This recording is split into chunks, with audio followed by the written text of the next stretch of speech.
Take a look at this video from Saturday. Wedding guests scurried for cover as a giant wave crashed over a seawall, and destroyed an entire reception area.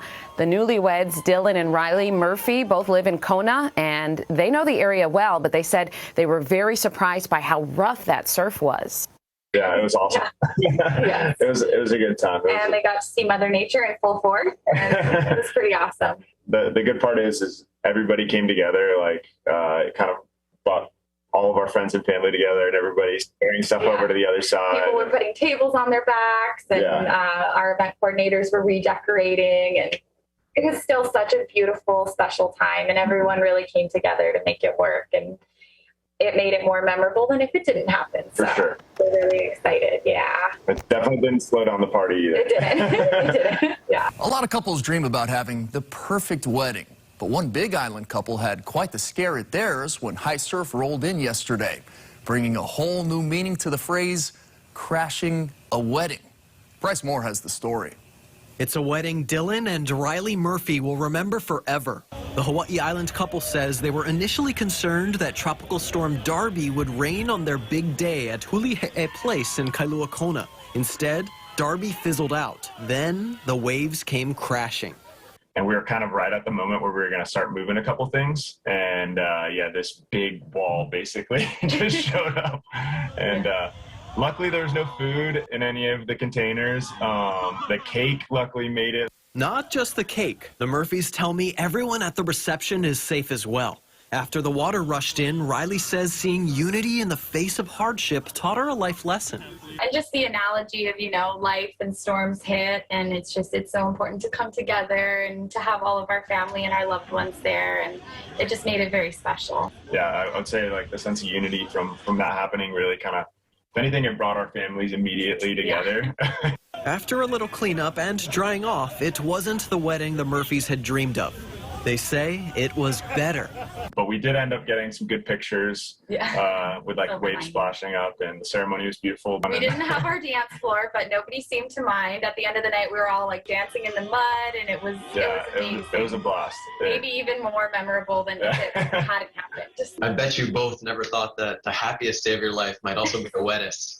Yeah, right? Yeah, it was. And we, it was crazy. like Dylan was saying, we were so worried about, the remnants of Darby and are we going to get rainfall? But never really took into account that the high surf might impact our wedding as well. The show still went on, and it was a really fun very night. lucky. Yeah, fortunate. Bryce Moore, KHON 2 News, working for Hawaii.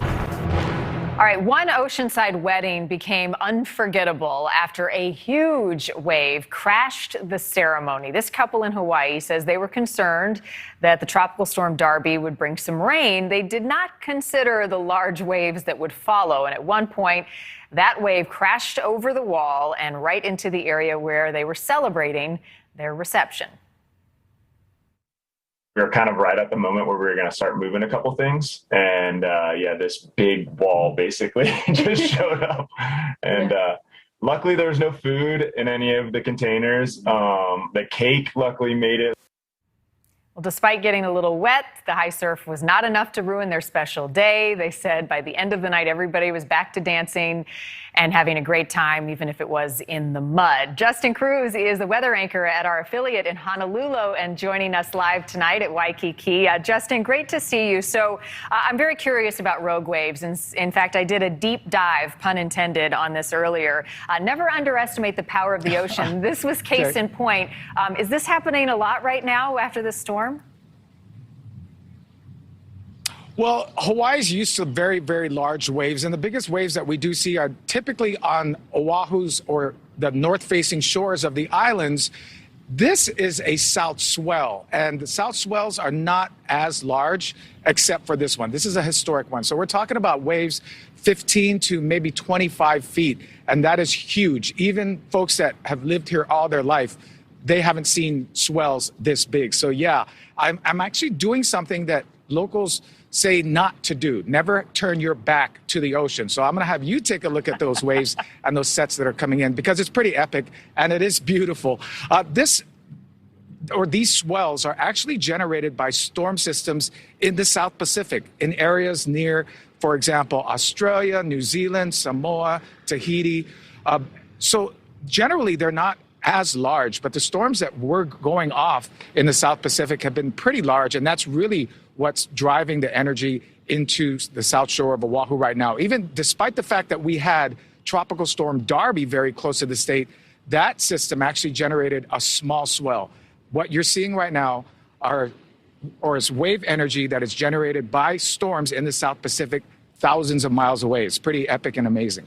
It's incredible. Great for the surfers. Justin, we have another video that was taken not too long ago of another wave. I don't know, I guess you would consider this a rogue wave as well, going over an apartment building. From the looks of it, it's a 2-story apartment complex. I guess tourists probably aren't used to this. The locals know to expect it.